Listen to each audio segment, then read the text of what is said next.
Good afternoon, you ruddy lovely people. You are all very welcome along to the Lilywhite YouTube channel. I hope that you're all having a smashing Friday and start your weekend wherever you are in the world and whatever you are planning to get up to. And you're all very welcome along to your AZ Alkmaar versus Tottenham Hotspur match debrief. The game finished 1-0 to the home side in the Netherlands last night. Spurs can still recover it in the second leg, but work to do. It was yet another pathetic performance. I'm sick and tired of saying that in videos. That's 18 losses now in all competitions this season for Ange Postecoglou's Spurs side.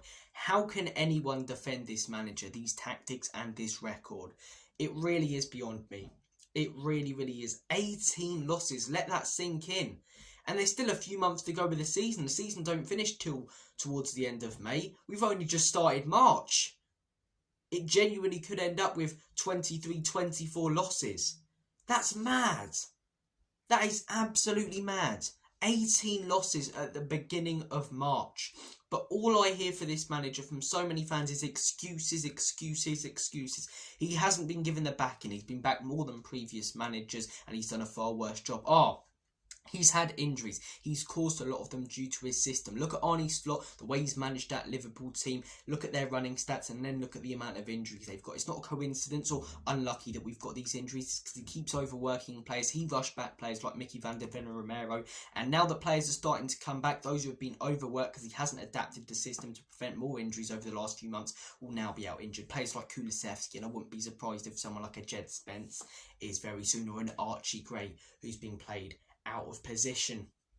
I keep hearing as well, the best one, once you debunk those two arguments about the injuries and the fact that he hasn't been backed, Ange is a world-class manager. Who are you? Okay, yeah, Ange probably has more football knowledge than most of us supporting the club, so what? We're just never going to criticise any football manager or player anymore, no, because they're just so much better than us.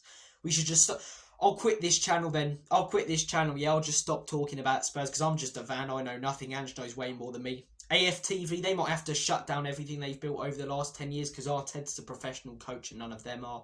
You know, what is this nonsense, man? Are we not allowed to judge managers? And are we not allowed to judge a manager who has this team that are far more capable of getting more than what we're seeing from them in 13th and losing to teams like Alkmaar and being outplayed? But the best, Ange Postecoglou, he's come out with some belters at points this season. After the Brighton game, when he was talking about the fact that he didn't make substitutions because he didn't believe that we deserved them, when he said before the Roma game, as long as we're entertaining. But this one might top the lot. Talks about us not being aggressive enough. Yeah, you're right there, Ange. Fair enough. He talks about the team not being up for it enough. Okay, that's fair enough. That's kind of your job to do that, but okay, fair enough.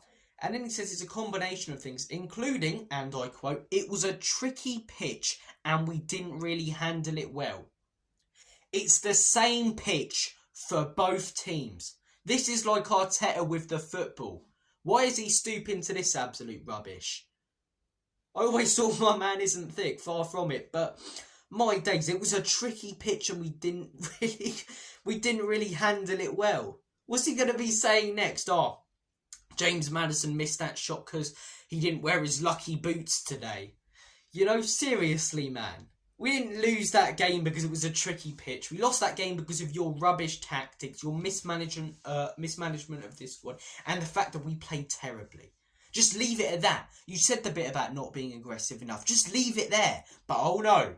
No. He's got to bring up the biggest problem, which was the pitch. My days. Like these players didn't start off running around on muddy fields and stuff. Come on, man. The pitch. It's the same for both teams. These are Premier League players and we're coming up against, to use box office's language, a bang average mid-table Dutch side, and we're being cut open by them. It could have been more. It should have been more. But my man keeps refusing to adapt their tactics, right? And we get caught out in the exact same way in every single game. Teams will win it off us in transition when we invert the fullbacks, and they will quickly play it to their wingers who will be in on goal. Watch a majority of the chances that we concede and the goals that we concede this season, and they come from that exact play. So how does the manager deal with this? Does he start playing a number 6 because this same situation and error keeps happening in every single game? A number 6 to cover the centre-backs and to try and win the ball so teams can't quickly break on us in transition? No, he doesn't. Does he drop the line back a little bit to prevent it from happening and prevent teams from being one pass away from being in on goal when they win the ball off us? No. He doesn't do that. Does he maybe change to a back 3 to have a little bit more cover? No. He just keeps playing the exact same way. He keeps inverting the fullbacks, keeps keeping 2 centre-backs at the back. Teams keep winning it off us in midfield, and surprise, surprise, it keeps leading to chances and goals. You know, Pedro Porro is a good player. Is he a great player like some of our fans hype him up to be? No. But he thrives when he's out wide whipping in crosses. So what does Ange do? Inverts him into midfield. And then when a ball gets played to someone like Poku and Porro's nowhere near him, people are slating the player. It's what he's been asked to do, man. If Porro was out wide and he missed a run from Poku and he went past him, fair enough. But he's coming back from inside the midfield because that's where the manager told him to be. And if the manager doesn't want him to be like that, then scream it to him across the pitch. Don't just stand there with your hands in your pockets if you're watching your players not follow your instructions. But I believe they are following the instructions, and that's the reason we're not getting results.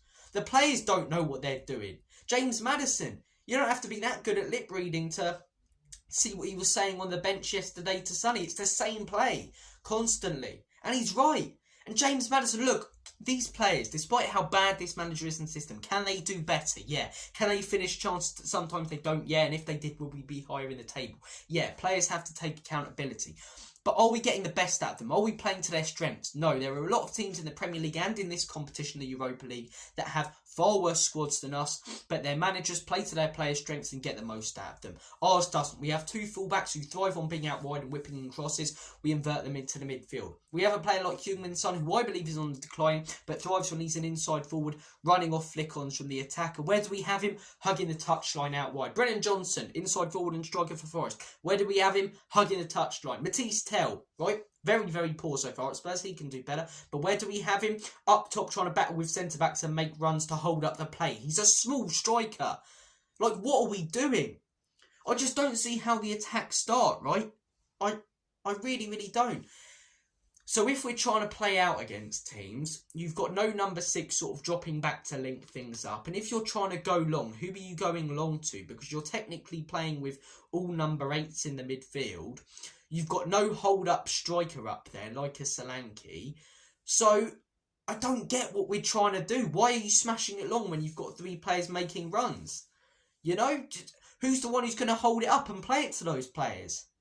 The system, these tactics, you hear every single pundit talking about how crazy bad they are. Yet it's certain Spurs fans who can't see it, and you still get labelled as negative if you call out Ange. I'm in group chats still on WhatsApp where if you call out Ange, you know, oh, you're an Ange hater, you don't see what I'm seeing. Maybe I don't.